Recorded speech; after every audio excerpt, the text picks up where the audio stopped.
Hi everyone. In this video we'll be talking about Princess Margaret's middle years program personal project. So this is for the 2021-2022 year. So what is the personal project? It's a self-directed project that requires a minimum of 25 hours of work time, but this includes meetings with supervisors. It's based on a student's personal interests and passions. It involves planning, applying skills, and reflecting. Results in the development of a tangible product, so that's a product that you could actually touch, or a non-tangible outcome that supports completion of a learning goal. We'll talk about the products and outcomes in just a little bit here. And it ends with a project report that reflects on the planning, applying skills, and reflection processes. And a student's level of achievement is derived from the project report. So what is the format of the personal project? Personal project can take shape in many possible ways. So some examples include, it could be an invention, a selection of personal works of art, a piece of creative writing, a written piece of work on a global or local issue, the coordination of an event or an organization, the development of an organization focused on students or the community. So that's just a few possible examples. So obviously there, when it comes to, we talked just briefly about products versus outcomes. So an example of an outcome would be the coordination of an event or some sort of organization. So there's 4 parts to the personal project. We're going to be focusing on the first 2 parts mainly in this video, and that's the goal and the evidence of the ATL skills. A little bit later on, once we're into the process, we'll be looking at the project report and as well talking about the personal project fair. So the first part is the goal. So there's 2 components to the goal. The first one is the product or outcome, and the second one is the learning goal. So once a topic of interest is chosen by a student, a product needs to be identified, followed by a learning goal, or vice versa. We'll talk about that shortly, where you could look at the learning goal first and then come up with a product after deciding on a learning goal. So the product or outcome. So what is a product or outcome? It's the end result that is created or organized. So this is what comes to be as a result of thinking, dreaming, planning, organizing, and execution of tasks for meeting your goal. Examples, so for a tangible product, building a doghouse, that was one that a student did recently, or organizing and executing a fundraiser for the local homeless shelter. So the second component is the learning goal.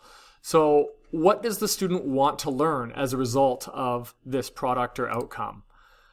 So conversely, once a topic of interest is chosen, the student could begin with a learning goal to help guide their choice of the product. And we have a visual here coming up so that you can get an idea of what that might look like. So let's take a look at that image. So over on this side here, we can see we could come up with a learning goal. So the example here is in order to learn about fitness, I could. So the learning goal would be learning about fitness. And here's some possible products as a that could work with that goal. Or conversely, we could look at a product by creating a series of workout videos I could learn more about. And then the learning goal could be filming and editing videos, or how to structure an effective workout, or how to motivate people during a workout. So that's those are a couple of the examples there, whether or not someone wants to look at formulating a goal first or starting with a product in mind. So how do I come up with a goal for myself? Well, students are encouraged to explore ideas around related to their past experiences. So it could be past involvement in a service or volunteer experience that they wish to build further upon. Could be a middle years program global context that's of particular interest to them. Could be an inquiry project or exploration that they would like to dive deeper into. Could be a particular interest or hobby that they would like to pursue further or begin pursuing outside of school. In the downloadable resources section on the website, tools 1, 2, 13, 14, and 26 would help students with coming up with a goal. And all this information is also on the website with those specific tool numbers as well. So developing an action plan, including success criteria for the product, is our next step. So once a goal has been decided that will result in a product or outcome, students must develop an action plan. And this action plan includes success criteria to help measure the quality of the product or the outcome that they're working on. So what is success criteria? The list that helps the student to understand. So they create a list that helps them to know if their product or outcome and their learning goal were successful. And so they may have so let's say a student was building a chair. How do they know if that chair is successful? Is it because somebody can sit on it? Is it because it could hold somebody who's 250 pounds? Is it because it is aesthetically pleasing and it's been nicely finished? And so a student needs to come up with these set criteria for themselves so they can actually see and understand whether or not they were successful. So tools that can help in the action plan, tools 3, 4, 10, 17, and 22 in the downloadable resources section of the website may help with creating the action plan. And all of these tools I'm going to be mentioning throughout this video. These are all just options for students to be able to look at, but it can help steer them in the right direction. Part 2. That's the evidence of approaches to learning skills. We call these ATLs, and all students must collect evidence of how ATL skills were used throughout their personal project journey. So there has to be evidence collected along the way. So what are ATLs? Let's talk about ATLs first. So ATLs are broken into 5 distinct categories, and those 5 categories are further broken down into 10 clusters. We're going to focus on just talking about the 5 categories.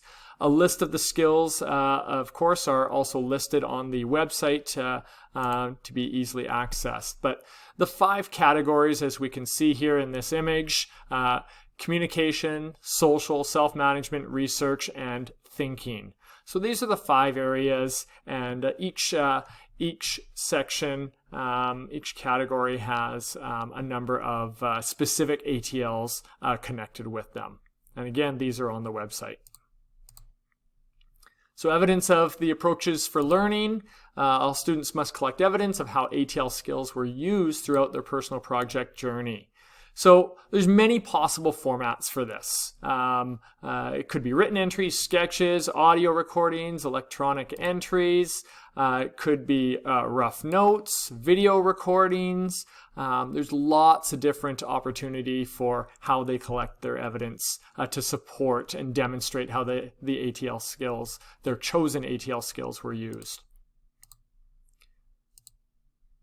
So at the conclusion of the project, students will select pieces of evidence to support their use of ATL skills throughout the project. So at least one piece of evidence must assist their discussion of how the ATL skill or skills were used to support each of both the learning goal and the product. So there has to be at least one ATL skill connected to the learning goal and at least one ATL skill connected to the product or outcome.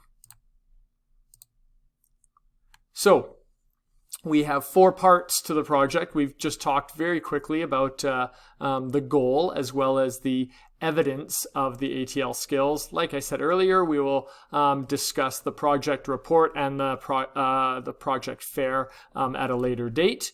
But these are the beginning steps for students to be able to get started on.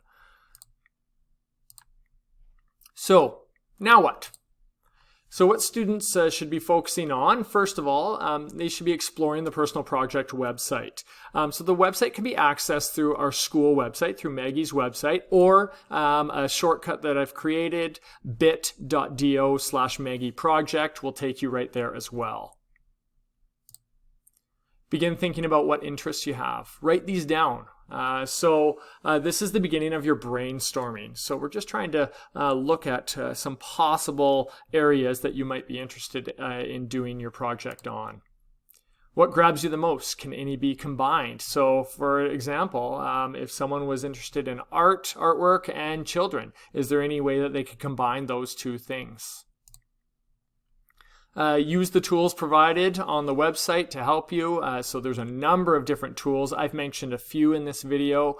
And again, for those particular areas, whether it's trying to decide on a goal or looking at the evidence of ATLs, those are all those specifics are listed on the website. And begin to consider some possible goals based on your interests. So timeline.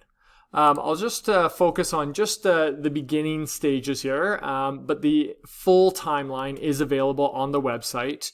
But as far as June, which is where we are right now, June 2021, the first steps would be to reflect and brainstorm personal areas of interest and explore the website. And again, you can access that through the Maggie website or using the link that I just mentioned earlier. For June to August, so over the summer months, brainstorming ideas and using the tools there could be beneficial. And so I would encourage students to use some of those tools if they think it'll help them out with coming up with ideas, as well as explore possible product or outcomes and their learning goal that they're creating. So that would be sort of the goal for the summertime, is to have an idea in mind and hopefully starting to narrow down the product or outcome and the learning goal itself. And then by October 1st, students need to provide evidence of ATLs and their project progress. Okay, so they will need to have a meeting, their first meeting with a supervisor. And this first meeting with their supervisor is actually just more of a get to know you meeting, so that students can get connected with their supervisors. And they're going to be asked to bring in an artifact and share why it's significant to them. And perhaps that artifact could be related to their ideas that they have around their personal project. Then a week later, by October 8th, students need to submit a proposal. This will be on Microsoft Teams in the fall, and in this proposal, they will state their chosen product or outcome. They will state their chosen learning goal. They will have a written plan on how they will accomplish the goal. And ultimately, the planning, the action plan creation stage has begun. And so again, those tools that I've mentioned, so tools 3, 4, 10, 17, and 22 in the downloadable resources section of the website could be helpful. So if you do have any questions, feel free to email me, and you can email me at gevans@sd67.bc.ca. Again, that's gevans@sd67.bc.ca if you have any questions as you're beginning your first steps. All right, thanks everyone.